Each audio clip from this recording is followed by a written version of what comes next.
miopia, se tem hipermetropia, mas essa lente, a característica principal é de ser transparente e, basicamente, é uma lente bicôncava, uma lente convergente. A função do cristalino é, basicamente, realizar a convergência dos raios luminosos para focar na retina.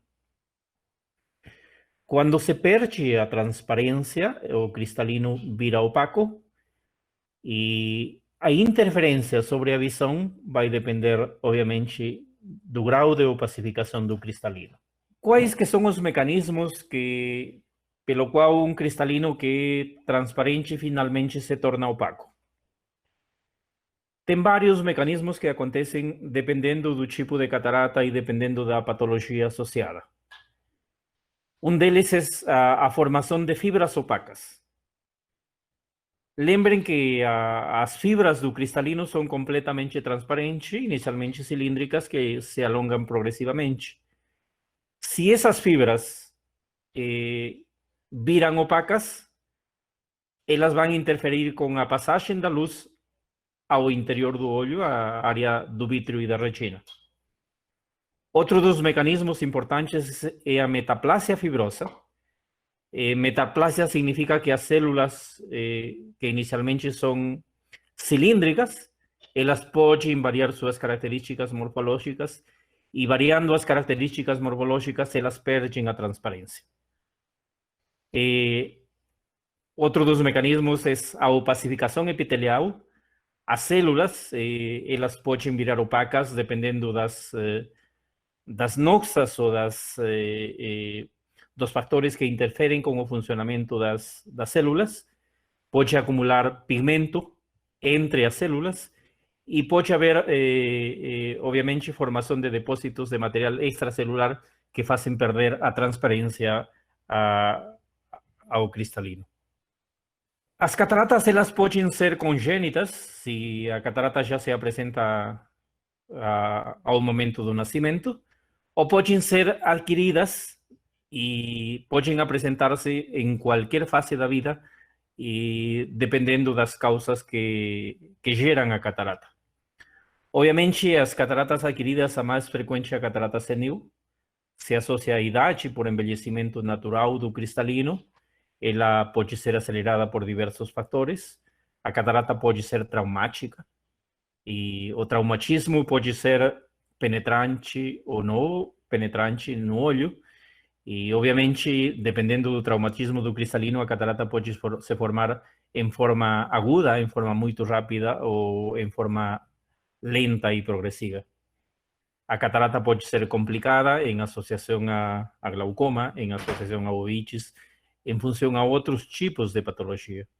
A catarata pode ser patológica, pode ser por deficiência de alguns nutrientes, como vamos ver mais para frente, pode ser secundário à radiação. Obviamente, a catarata comum se associa muito à radiação ultravioleta, mas diversos tipos de radiação utilizados em medicina podem gerar cataratas, sobretudo quando são irradiações diretas ao globo ocular. A catarata pode ser secundária a situações ocupacionais e pode ser tóxica também. Doutor Segundo. Pode falar.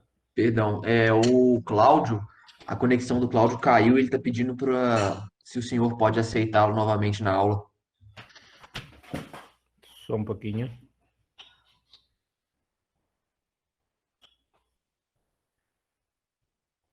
Resolvido. De acordo com a idade, basicamente, essa é uma classificação cirúrgica. A catarata pode ser mole, em outras palavras, muito simples para realizar uma cirurgia, e geralmente se considera uma catarata mole quase no 100% dos casos quando se apresenta antes dos 25 anos. Mas tem cataratas moles, obviamente, em pacientes até de 45, 50 anos. E, obviamente, a catarata é dura, ou com certo grau de dureza acima de 25 anos. Obviamente, no entanto, mais tempo tem da formação da catarata, a catarata pode virar dura, por exemplo, Em pacientes que começam aos 15 anos e o paciente vai operar aos 30 anos, a gente vai encontrar definitivamente, mesmo que for um paciente jovem com uma catarata com um certo grau de dureza. De acordo com a localização, a catarata pode ser capsular, sobretudo quando já tem compromisso da cápsula, em aquelas que são conhecidas como cataratas polares, geralmente congênitas, onde a opacificação é da própria cápsula. E a mais comum é a subcapsular. A cápsula está transparente, mas a camada de células em contato com a cápsula fica completamente opaca. E, obviamente, é uma das cataratas que mais embasa a visão, né?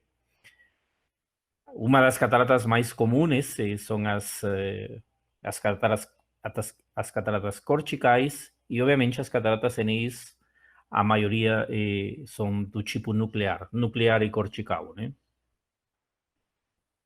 Aí temos alguns exemplos de catarata que comprometeu o núcleo, catarata nuclear, obviamente na fase inicial, uma catarata com um núcleo mais duro, aqui ainda o núcleo com maior dureza, e aqui uma catarata já em fase mais avançada, inclusive com tendência à liquefação em essa área, e tendência ao que se conhece como sunset, né? Quando o córtex liquefacta, ele vira líquido e o núcleo que é mais denso tem tendência a cair pela gravidade na parte inferior.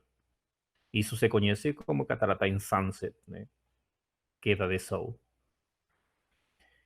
Aí temos outras imagens que mostram cataratas nucleares, tá?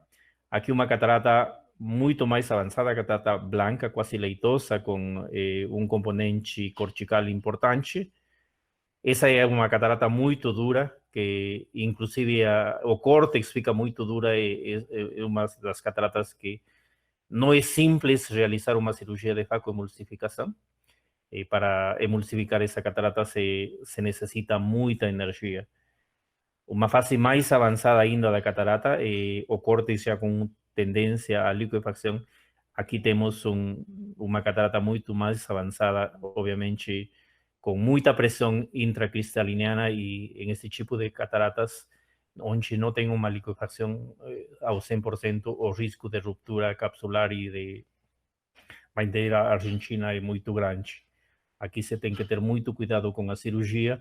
E essa o que eu falei no começo, o sunset, quando já se produz uma liquefação importante do córtex, o núcleo que é mais duro vai para a parte inferior.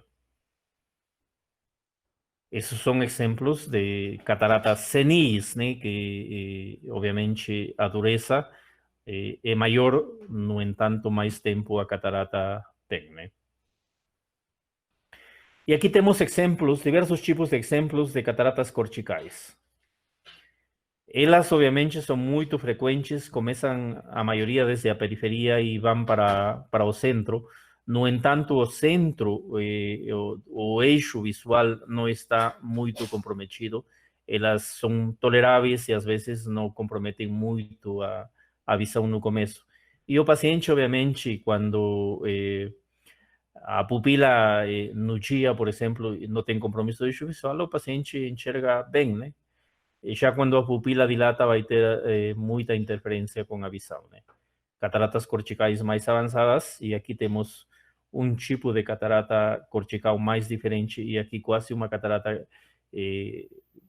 muito semelhante àquelas cataratas que se conhecem com o nome de árvore do Natal, né? Outro tipo de catarata cortical, que a opacificação começa como se for em cunhas, né? Por isso também é conhecida como catarata cuneiforme. E uma das cataratas que mais interfere com a visão é a catarata subcapsular. Muitas vezes vocês podem enxergar o cristalino, o núcleo, o córtex completamente transparente, e se não se tem cuidado em fazer o enfoque óptico, o corte óptico, no nível da cápsula posterior, às vezes o diagnóstico pode passar desapercebido.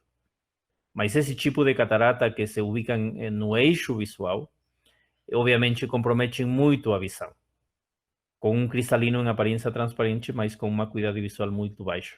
E por que essas cataratas comprometem muito a visão? Porque essa área normalmente coincide com o ponto nodal do globo ocular.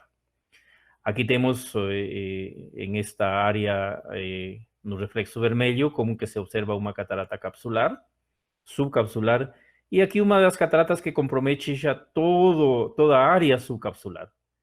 Ela é muito frequente em pacientes diabéticos, esse tipo de catarata, e em usuários de corticoides, né? Usuários de corticoides ao longo prazo desenvolvem normalmente esse tipo de catarata. Aqui temos outro tipo de catarata já com um componente nuclear e cortical, né? E as cataratas não sempre se apresentam como um tipo específico só, às vezes se combinam uma subcapsular, nuclear e cortical junto, né? ¿Qué vale qué? Tá. Essa pergunta que faz o Hélio, se a catarata do Sunset equivale à catarata morganiana, são termos que podem ser intercambiáveis, tá? Outros tipos de catarata cortical. O famoso árvore em Natal. A catarata em árvore em Natal é um tipo raro de opacificação do cristalino, caracterizado por depósitos policromáticos em forma de agulhas no córtex profundo e no núcleo do mesmo, que podem ser isolados ou associados a outras opacidades. Frequentemente pode ser encontrada em forma típica em essa doença que se conhece com o nome de distrofia miotônica. A cor da catarata e a formação do árvore muito depende da incidência dos raios luminosos. Você mexe um pouquinho a incidência dos raios luminosos e elas viram de cor, por exemplo, verde a uma cor como se for ouro, né? São cataratas interessantes que chamam a atenção quando a gente vê esporadicamente esses casos, né? Obviamente, no começo, se essas cataratas não estão comprometendo o eixo visual, elas são muito toleráveis por muitos pacientes.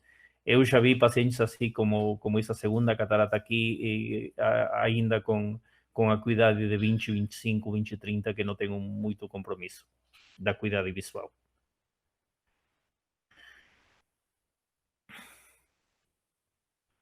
Esse é um caso, por exemplo, de catarata em árvore de Natal, em ambos olhos. Aqui a aparência de catarata, as opacificações são mais brancas e aqui são um pouco mais douradas, né? Mas isso, a cor que toma essa catarata muito depende da incidência dos raios luminosos e como elas atingem as opacificações localizadas do cristalino. Agora bem, em relação à catarata congênita, o nome, obviamente, é dado pela opacificação que já se apresenta no nascimento. E essas cataratas congênitas são de múltiplos tipos, vamos olhar mais para frente.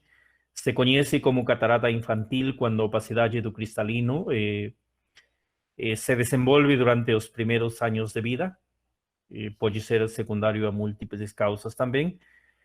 Esses dois conceitos estão muito relacionados ao que alguns fisiologistas preferem chamar como catarata do desenvolvimento, né? Aqui nessa imagem da direita é basicamente para mostrar os diversos tipos de catarata. Uma catarata nuclear, essa catarata conhecida como lamelar, que está em torno, por exemplo, do núcleo embrionário ou em torno do núcleo fetal, dependendo do momento em que acontece a noxa e interfere com o desenvolvimento do cristalino. Essas cataratas lamelares, o que significa? Que tem uma opacificação quase nos 360 graus envolvendo o núcleo fetal ou embrionário, mas a parte interna do núcleo é transparente. E a parte que fica por fora dessa lamela também fica transparente. E isso tem que ser bem identificado, por exemplo, se essa catarata lamelar não compromete os 360 graus do núcleo, não interfere muito com a visão e ela pode ficar localizada à periferia ou comprometer toda a superfície do núcleo embrionário ou fetal. Aqui temos o que se conhecem com os nomes de cataratas corticais, que a gente já falou muito anteriormente, as cataratas coronárias, que somente são localizadas na parte equatorial do cristalino, e elas aparecem como se for uma coroa quando se olha com a pupila muito dilatada. E as cataratas que vocês têm que ter em conta são as cataratas polares, polar posterior e a polar anterior. Obviamente, a catarata polar posterior se associa muito à persistência do sistema jaloideo de irrigação embrionária e fetal do cristalino. Quando aqui não é reabsorvido completamente,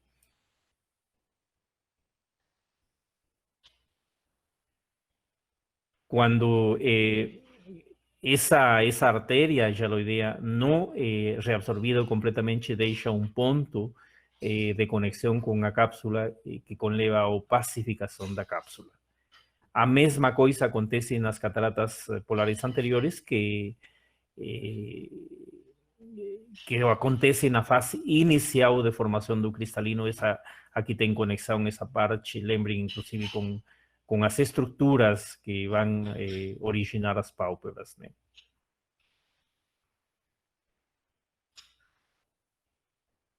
Tem algumas cataratas que se conhecem com o nome de cataratas pontilhadas ou pontatas. A catarata pode ser total, pode ser somente comprometendo as suturas do cristalino, ou pode ser membranosa.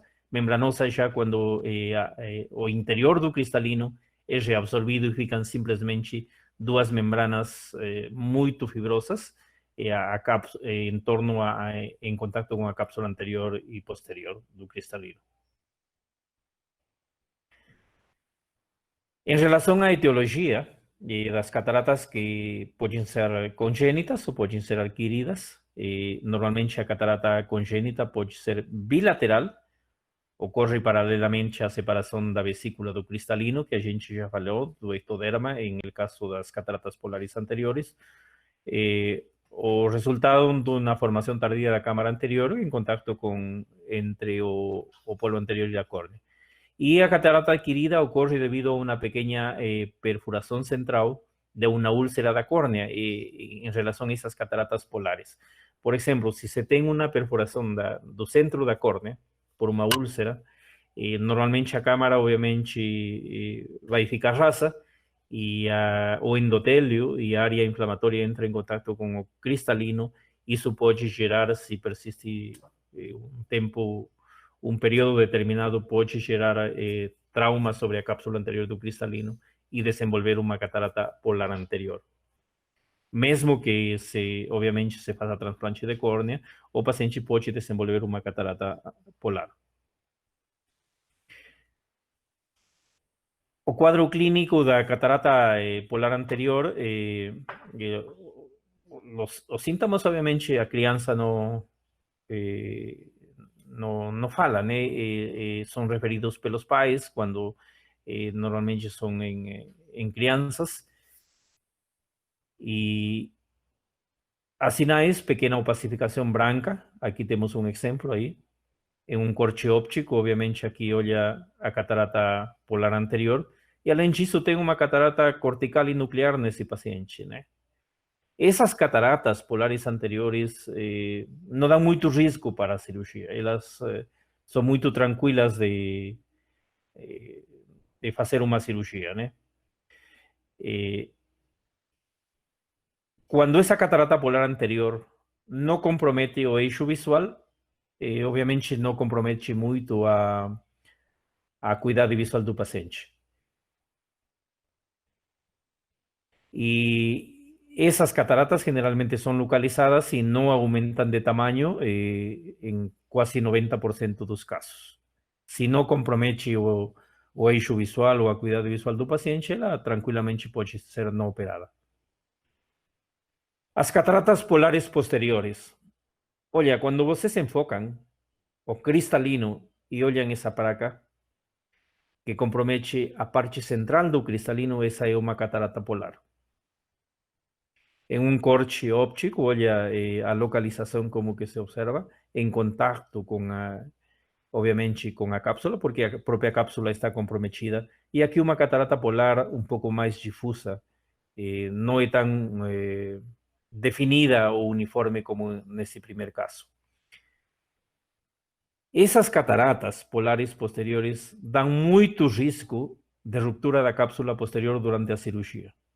E isso pode acontecer basicamente quando se começa a cirurgia, na hidrodissecção.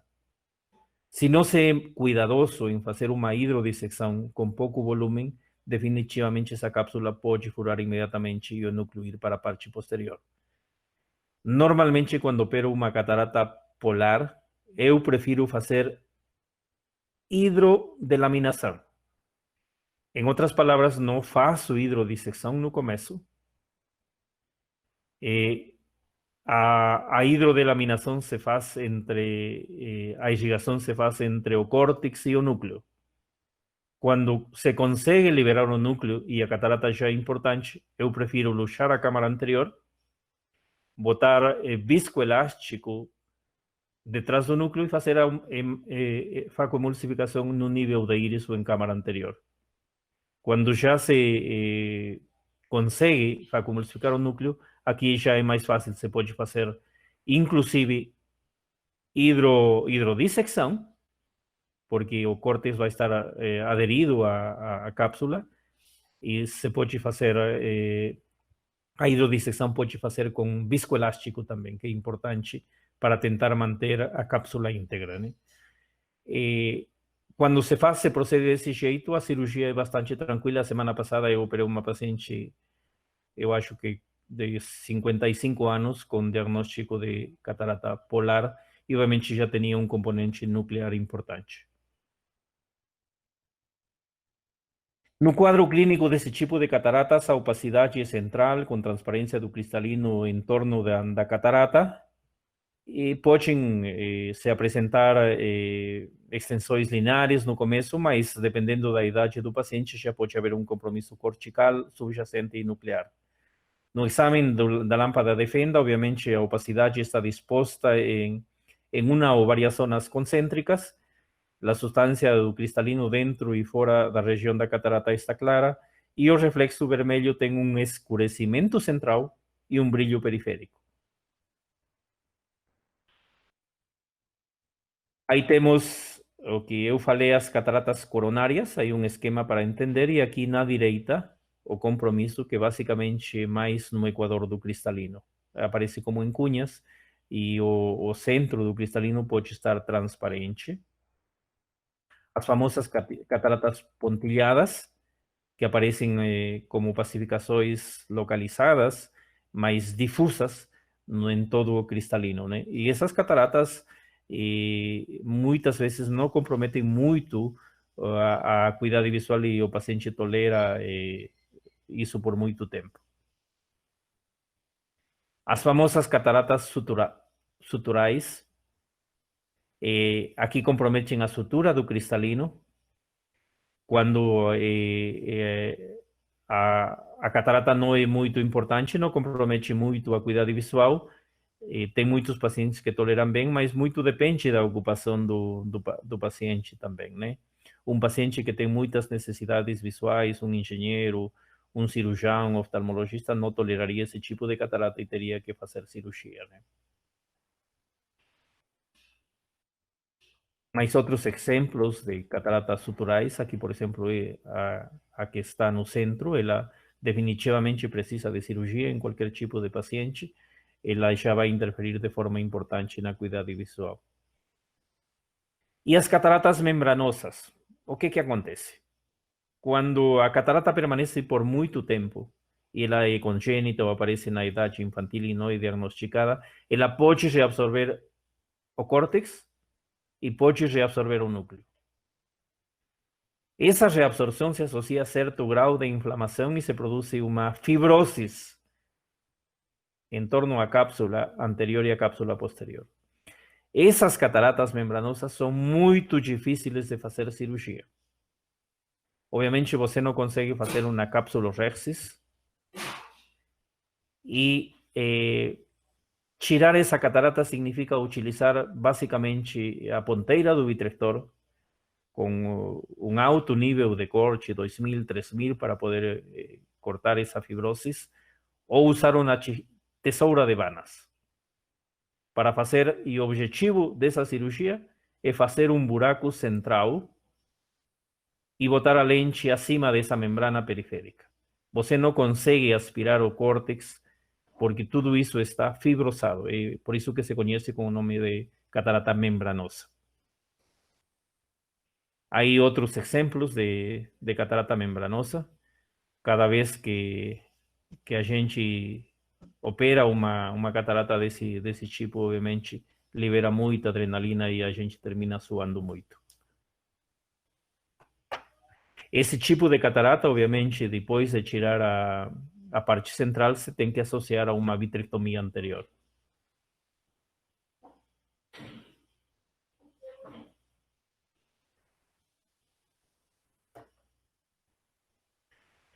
A catarata sonular ou lamelar é um tipo de catarata mais comum, bilateral com a pacificação de regiões específicas.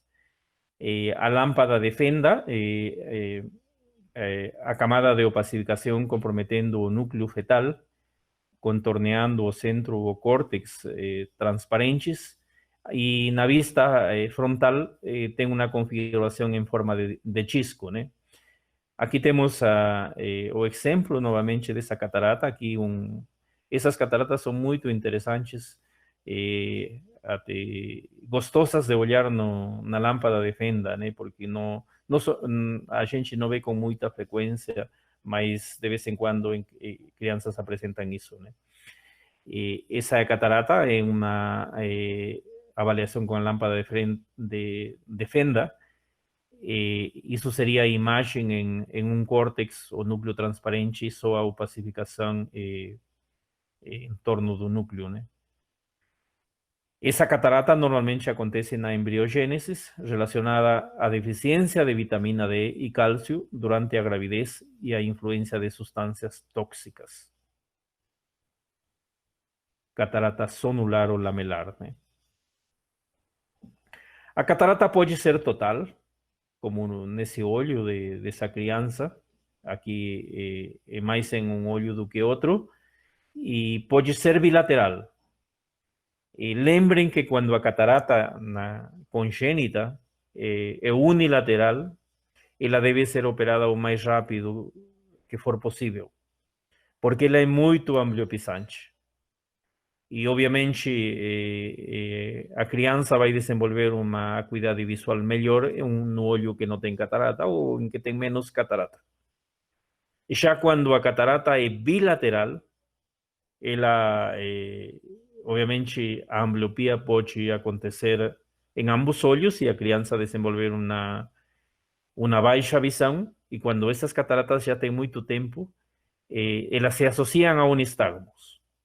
Se você vê uma criança com esse tipo de catarata e nistagmos, significa que essa criança tem uma baixa visão, tá? Agora, esse tipo de catarata, obviamente, se associa muito às infecções por rubeola, rubeola vírus durante a gravidez. A catarata nuclear congênita pode ser bilateral, pode comprometer o núcleo embrionário fetal, e é frequente em pacientes infectados por rubeola, né? Aí temos exemplos, imagens de cataratas nucleares. Essa aí já é uma catarata que provavelmente tem mais tempo. Eu tive a oportunidade de operar algumas crianças com a idade de 9, 10 anos. Essas cataratas que permanecem muito tempo são muito duras, não são realmente moles, como a definição fala, toda catarata é mole em pacientes menores de 25 anos, mas se a catarata fica por muito tempo, ela pode virar dura, né?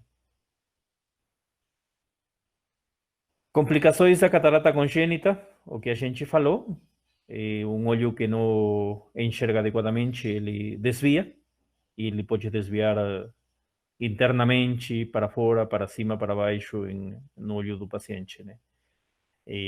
o melhor estímulo para manter a binocularidade e os olhos centrados é a acuidade visual. A catarata bilateral gera nistagmos e, obviamente, ambliopia. Todo tipo de catarata gera ambliopia. Algunos aspectos sobre a catarata senil, que é o que mais se conhece, obviamente é uma opacidade progressiva e bilateral do cristalino, que se encontra afetando a idosos que não padecem doenças locais ou sistêmicas. Agora, por exemplo, em um paciente diabético descontrolado, pode coexistir uma catarata senil que, obviamente, que é influenciada e a progressão depende muito do controle da glicose, né? E aí pode coexistir uma catarata patológica associada à catarata senil, né? Em relação à etiologia da catarata senil, tem muitas teorias, não se conhece muito o que realmente leva o cristalino a perder a transparência, mas se fala que os distúrbios de permeabilidade da cápsula anterior são importantes, um distúrbio do metabolismo do cristalino, a ação dos raios ultravioletas, distúrbios endocrinos, inclusive o componente hereditário se descreve como importante, né? A classificação das cataratas, elas podem ser corticales, nucleares, corticonuclear. A catarata pode ser adquirida, pode ser patológica, secundário à hidratação, a coagulação das proteínas do cristalino como mecanismos de formação de catarata, né? Os sintomas, obviamente, diminuição indolora e gradual da visão. Obviamente, aí não tem dor. O paciente pode referir pontos pretos fixos, pode referir diminuição da visão durante o período noturno, sobretudo, né? Quando diminui a luz, obviamente o paciente com catarata diminui muito mais a visão, né? Pode ter diplopia monocular ou polipropia, aumento de índice refractivo, geralmente na fase inicial, a maioria de cataratas nucleares são miopizantes, e pode haver diminuição do índice de contraste da cor. O paciente perde muito da sensibilidade ao contraste, né? A gente já mostrou diversos tipos de cataratas no começo, eu não vou me deter nisso. As complicações. A catarata pode se associar ou gerar um glaucoma secundário. Basicamente, em esse tipo de catarata, tem cataratas que dão um glaucoma facomórfico quando o cristalino e a catarata ficam muito demasiados, aumentam o volume do cristalino e o cristalino comprime, leva a íris na periferia, produzindo um bloqueio angular, ou pode se produzir um contato entre a íris e o cristalino e dar um glaucoma agudo, um glaucoma agudo típico, né? E nesses casos, obviamente, a resolução do quadro de glaucoma se associa a uma cirurgia de catarata, né? Pode originar um glaucoma secundário, por exemplo, devido a uma catarata hipermadura, que gera um aumento de permeabilidade da cápsula com liberação de proteínas, que podem desencadear um glaucoma facolítico ou inclusive facoanafilático. Facoanafilático já quando tem uma reação imune às proteínas do cristalino. E a catarata morganiana, que já falamos no começo, que é uma catarata hipermadura atípica, né?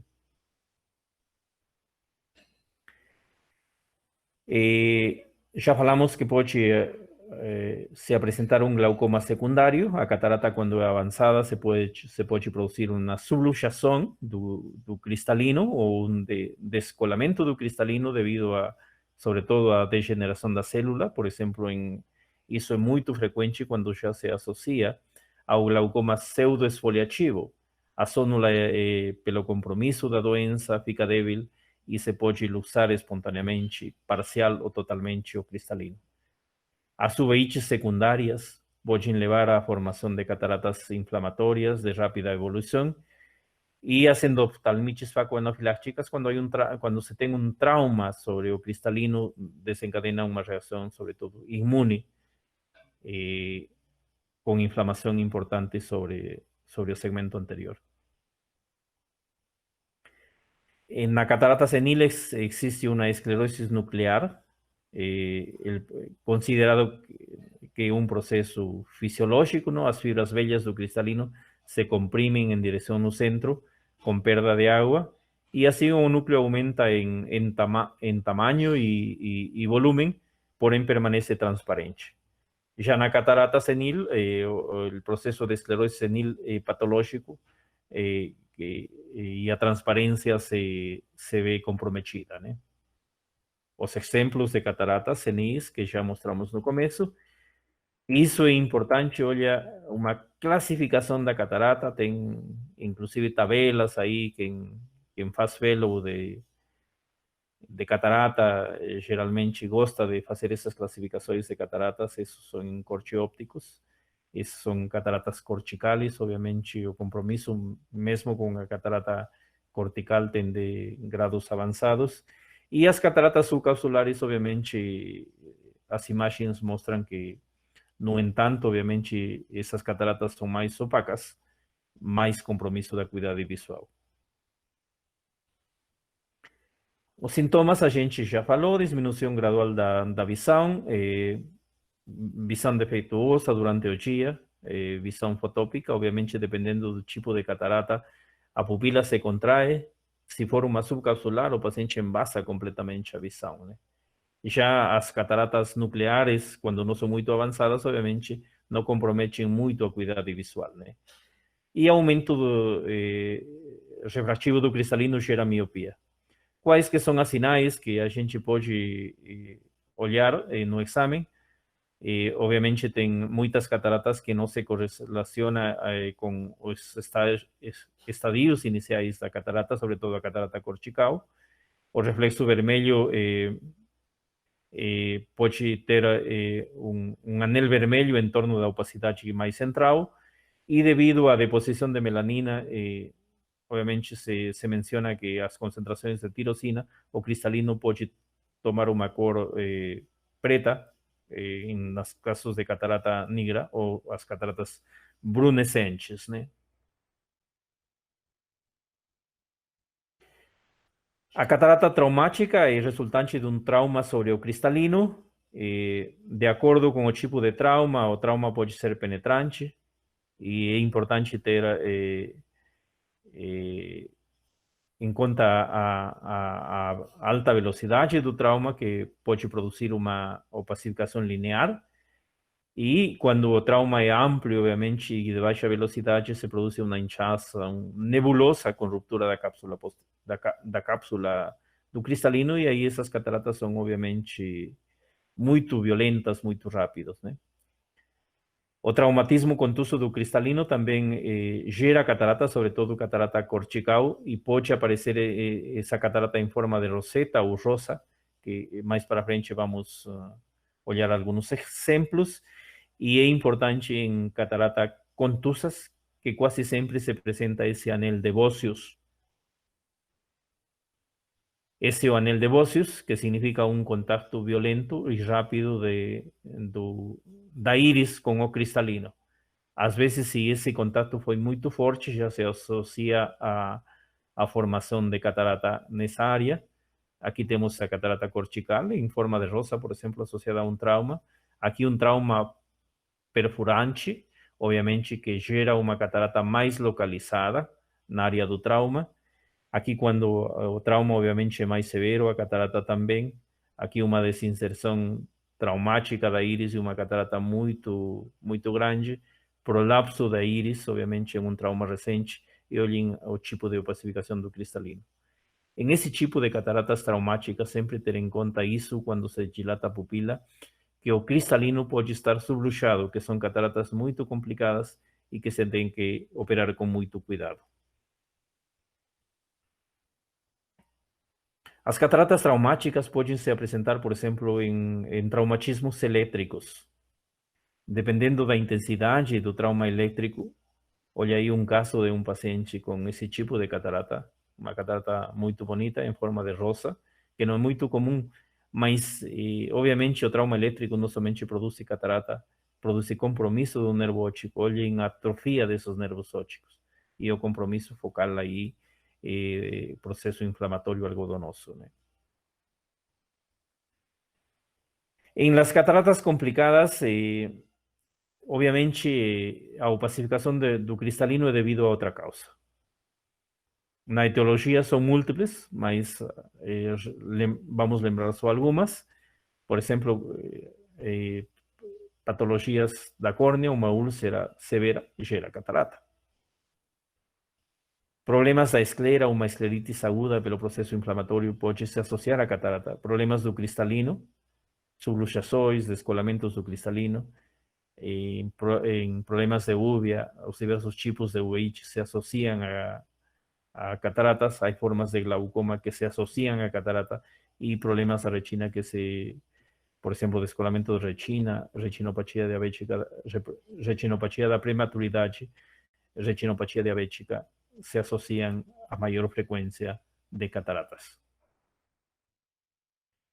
En casos de uveites, por ejemplo, sinequias posteriores, mesmo que o processo inflamatório já foi controlado, essas sinéquias, obviamente, são indicativo de que esse paciente teve um processo inflamatório. Olhem aqui a cataratas, praticamente seclusão pupilar, uma íris em bombé, sinequias periféricas, obviamente não foi adequadamente tratado aqui, mas esse paciente tem que ser abordado. Não são cirurgias simples, aqui, obviamente, cirurgias mais complexas, ou cataratas mais complexas, com seclusão pupilar e uma catarata avançada. Uma catarata do mesmo jeito, com íris em bombé.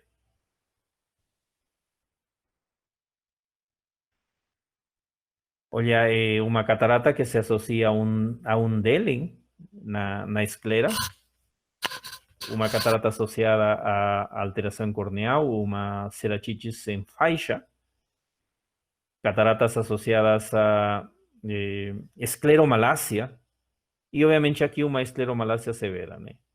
Obviamente, quando se faz uma cirurgia, ou se oferece uma cirurgia a esse paciente, além de tirar a catarata, se tem que oferecer uma alternativa cirúrgica para reforçar essa esclera. E aqui é importante que podem se fazer enxertos de esclera ou se pode fazer enxertos com face lata. A gente fez muitas cirurgias tomando enxerto da face lata e os resultados são muito interessantes. Aí temos uma catarata associada a uma úlcera de córnea, obviamente uma inflamação importante, um leucoma corneal, secundário à úlcera de córnea, leucomas vascularizados. E aqui essas cataratas são muito interessantes quando a gente faz.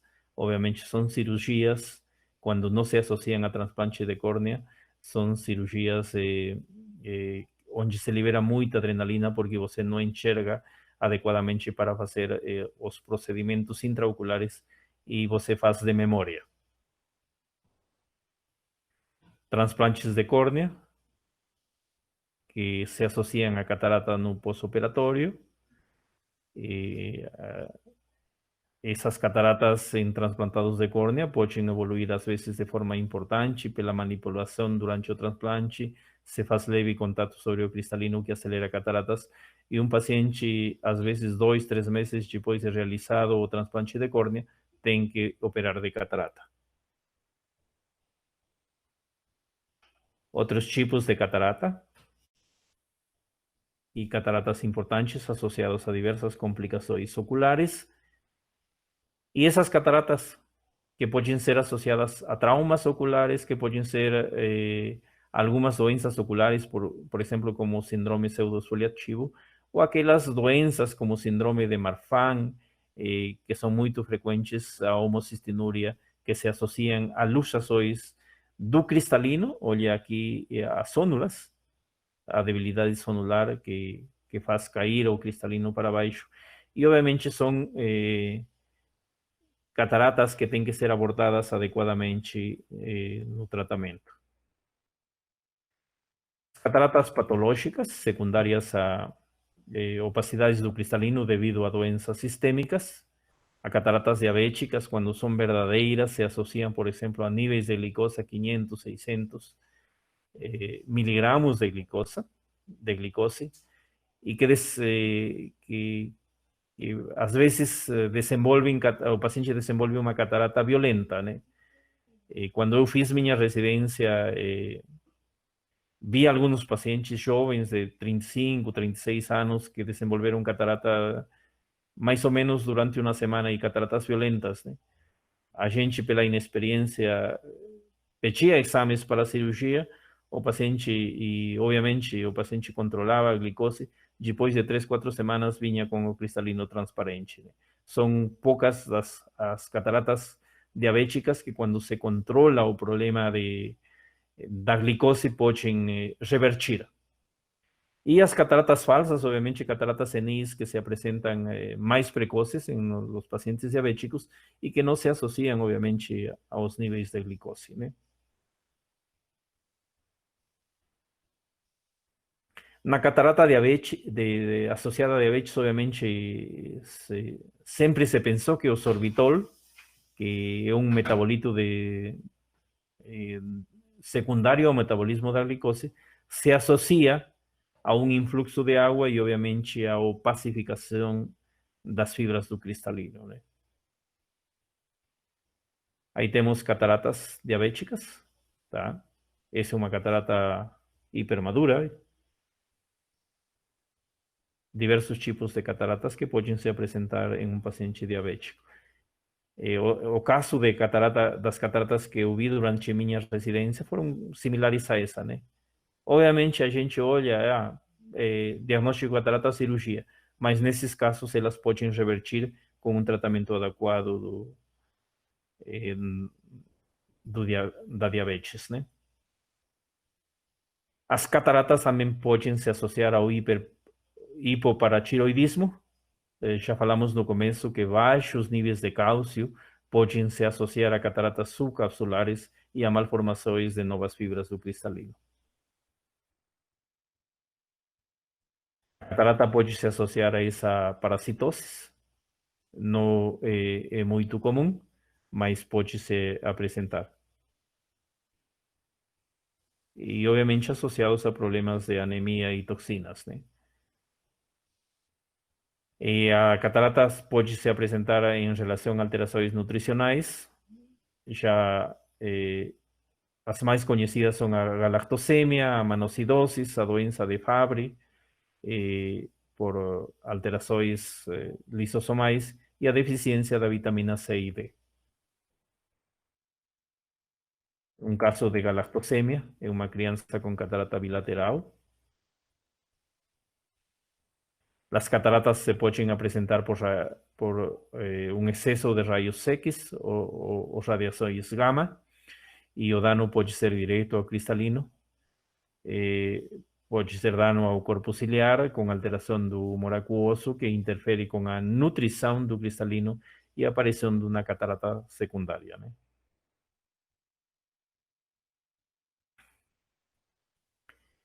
Essa é uma cataratas experimentais associadas a altas doses de radiação com raios X ou raios X, né? Que geram catarata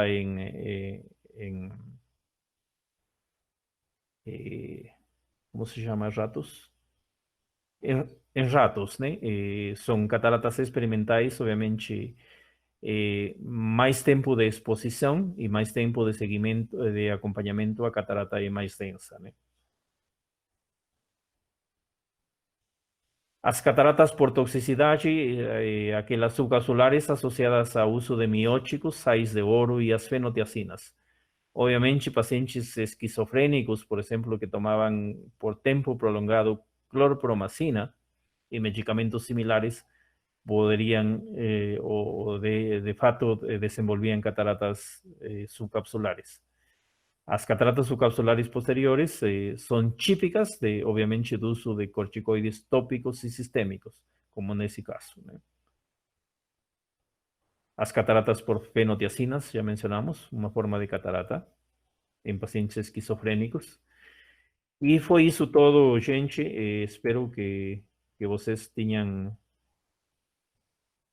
aprendido alguma coisa. Se tem comentários, perguntas, podem ser feitas.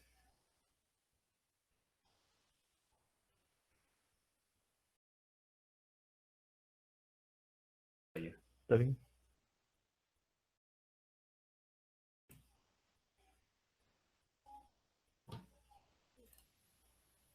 Se tem perguntas aí, por favor, podem fazer.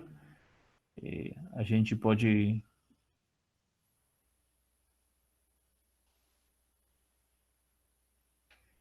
Olha, aqui tem uma pergunta: se na catarata membranosa pode ser usado o Jack durante o Jack laser antes da cirurgia. Tem pessoal que faz isso, né? Produz uma ruptura da membrana anterior na esperança de hidratar o conteúdo intramembrana, né? Mas quando são cataratas fibrosas verdadeiras, na verdade que não se consegue a hidratação do conteúdo. Não, está aberto meu microfone. Não se consegue a hidratação do conteúdo intramembrana e obviamente a conduta é a mesma, né? E você tem que fazer um forado central com tesoura de vanas ou com a ponteira do vitrector, né?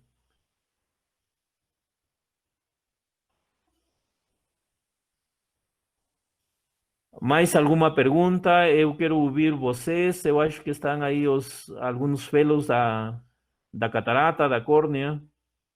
Essa aula poderia ser ter feita por a Marina.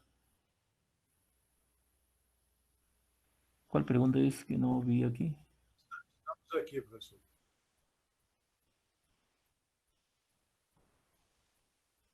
Tem mais uma pergunta aí, que a pontilhara é o mesmo que cerúlea, ou blue dot? São términos equivalentes, tá? Tem denominação similar.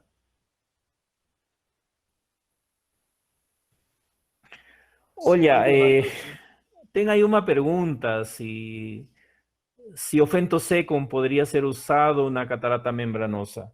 Eu não tenho experiência com fentosecum, né? O fentosecum, obviamente, é usado para fazer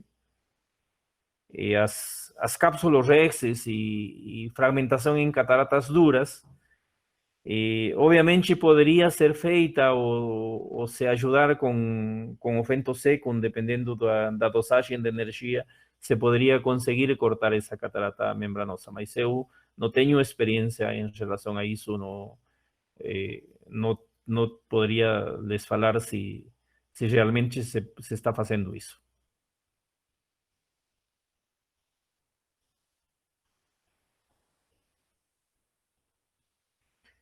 Mais alguma pergunta? Doutor Segundo, mas em cataratas congênitas em crianças, pode ser utilizado o Fentosecond de LDV8? Olha, pode. O Fentosecum está desenhado para fazer isso, sabes? Mas em crianças vai ser muito complicado, sabes? Porque para fazer Fentosecum o paciente tem que colaborar, tem que estar centrado. E toda catarata em crianças tem que fazer com anestesia geral. E, obviamente, essas cataratas são tão moles que não precisariam de Fentosecum.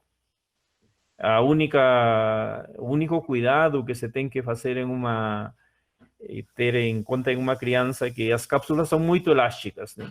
E a cápsula Rexis, na verdade, se tem que fazer muito pequena porque ela termina virando muito grande no final da cápsula Rexis, né? São cápsulas muito elásticas e se tem que trabalhar com cuidado. O núcleo é muito mole e não precisa de Fentosecum, né? Sim. Hoje, eu não sei se a gente vai ter uma próxima aula em relação à conduta cirúrgica, né? Mas hoje tem uma restrição muito grande em relação ao Fentosecond pelo custo dele. O senhor acha que realmente tem vantagem na utilização dele nas cataratas muito maduras, na Morganiana, por exemplo, ou você acha que realmente não vale o custo-benefício e os Olha, riscos? sabes, depois que a gente ganha experiência, qualquer tipo de catarata pode ser tirada sem maiores riscos usando ultrassom convencional, né? E, obviamente, pessoal que quer menos estresse, obviamente pode fazer uso desse tipo de tecnologia, né? E as tecnologias vieram para, obviamente, para fazer mais tranquila ou mais simples as cirurgias de muitos pacientes, né? Mas, obviamente, no hospital e no dia a dia, a gente opera cataratas muito duras e, obviamente, que não são difíceis fazer uma cirurgia quando se faz com todos os cuidados. Eh, eu, até hoje, todas as cirurgias que fiz, obviamente, a gente não teve uma necessidade real de um femtoseco, além de que a gente não tem disponibilidade disso, né? Sim. Obrigado, professor. Tem que lembrar também que o fento ele precisa de uma certa transparência do meio, porque é luz, né? Então ele tem Eh, uma certa. es- pode falar um pouquinho mais alto que eu não estou conseguindo te ouvir? Sim, eu estava pensando aqui que o fento precisa de uma transparência razoável do meio, porque ele utiliza luz também para fazer a fotodisrupção. Então, dependendo da catarata, talvez não consiga fazer a fratura de tudo, né? Não sei. Eu não tenho experiência com femtoseco. O que eu conheço, obviamente, da literatura que a gente faz, né? E obviamente, muito depende da dosagem de energia que você utiliza para conseguir uma quebra de uma catarata. Em cataratas que são mais duras, obviamente, a quantidade de energia que você precisa tem que ser maior, né?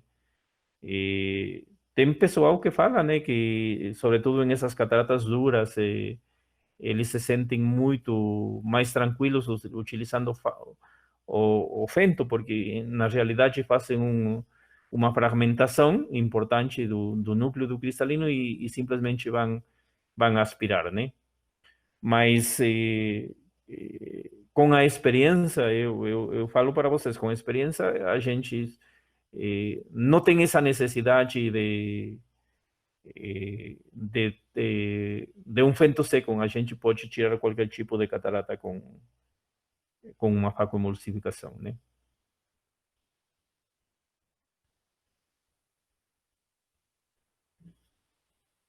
O Dr. Jacques, eu acho que está participando também.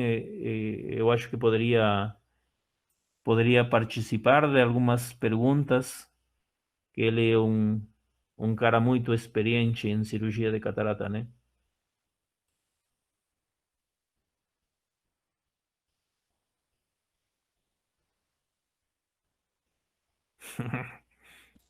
Oi, segundo. Oi, pessoal. Boa noite. Fala, Jacques, tudo bem? Ó, aula excelente, viu? Excepcional. Parabéns realmente por não ter cancelado, né, a aula de hoje. A gente está lutando para cumprir o cronograma nessa época da pandemia. E eu realmente gostei muito da aula.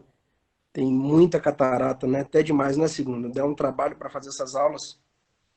Nossa, Foi uma excelente aula. Teve uma cobertura de milhões de tipos de cataratas, né, e que a prova do CBO sempre cai. Muito do que você falou aí está nas provas do CBO. Cai catarata lamelar, cai catarata polar, cai polar anterior, cai polar posterior, cai cerulean, cai cataratas causadas por medicamento, por doenças, subcapsular posterior estrelada, cai Marfan, cai homocystinuria e por aí vai. Mas alguém perguntou sobre o feto segundo, né? A gente tem uma experiência com o feto segundo. É o seguinte, o feto segundo em crianças não é feito com, com, com rotina. Por quê?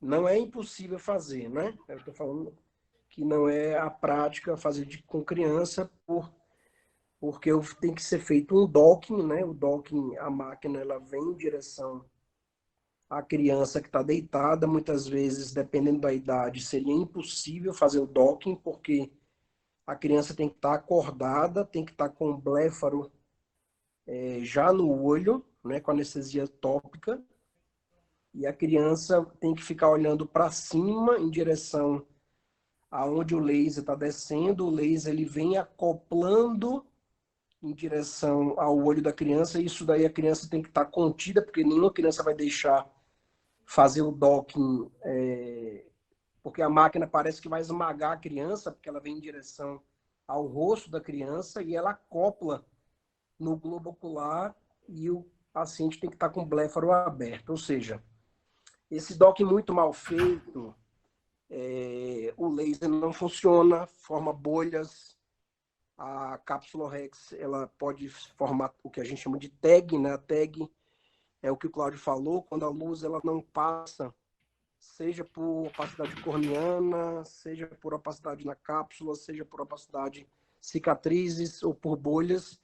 O laser sendo luz, né? Que laser é um acrônimo, né? Que é o Light Amplification Stimulated by Emission of Radiation. Então, o acrônimo laser significa luz, e a luz não passa por meios opacos. E aí, não passando, você não consegue fazer a cápsula Rex, ou ela fica com tag. Tag é quando a cápsula Rex ela é feita e ela não completa, né? Então fica como se fosse um papel picotado, né? E na hora que você puxa a cápsula anterior do cristalino, eventualmente que você fosse puxar para fora do até fazer essa cápsula correr para o equador, né? O que seria desagradável, né? Porque você está pagando um laser, em média, uma taxa de laser é mais ou menos R$ 2.000 aqui em Belo Horizonte, né? Então o paciente está pagando pelo laser e poderia ter essa complicação. Então, laser em criança é muito difícil se fazer, né? Eu já vi colegas que fizeram laser para Marfan, e que a criança tinha 6, 7, 8 anos, então acaba que talvez tenha deixado fazer, mas não é o normal. Só para não prolongar muito, catarata membranosa, pelas mesmas explicações que o segundo já deu, né? Se ela for uma membranosa muito pequenininha, com só o centro acometido com essas placas brancas, né, envelhecidas, não teria necessidade possível, porque na verdade você ia usar só o fento fazer a cápsula Rex, né? Porque incisão não precisa. Quebrar o núcleo, não tem núcleo, porque essas membranosas muitas vezes são cataratas que estão em fase de reabsorção. E elas, você não precisaria utilizar nenhuma técnica de fratura com laser, porque na verdade o núcleo já está praticamente reabsorvido, com alguns pedaços de núcleo dentro do saco, sem ter uma necessidade lógica de aplicar o laser. Você usaria só para fazer a cápsula Rex, o que não teria muito, assim, muita coerência. A cápsula Rex na mão de um cirurgião experiente, ela não, em 1000 casos, ela corre uma vez.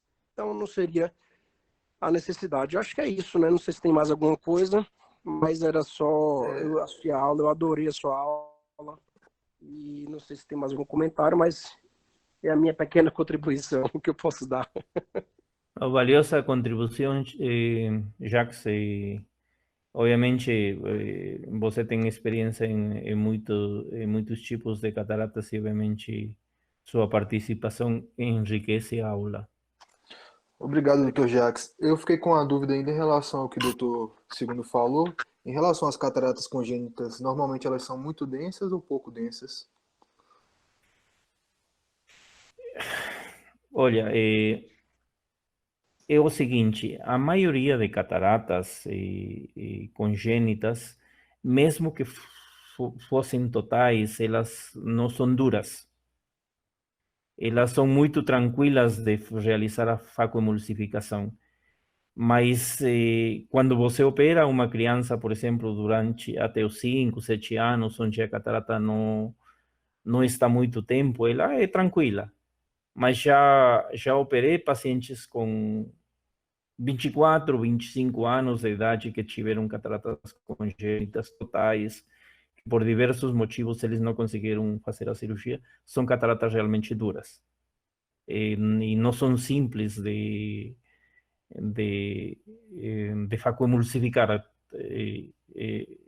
As 2, 3 cataratas que operei com essas idades não foram simples de realizar. Então, muito depende do tempo da catarata também. Mesmo que acontecer em um paciente jovem, se a catarata está muito tempo, ela vira dura. Mais alguma pergunta, algum comentário, ou damos por encerrada a nossa aula de hoje? Então, muito obrigado por ter esperado. Realmente foi muito difícil chegar às 7h30, como tinha pensado. Eu estava fora de Belo Horizonte, mas felizmente conseguimos compartilhar essa aula com vocês. Boa noite a todos e obrigado.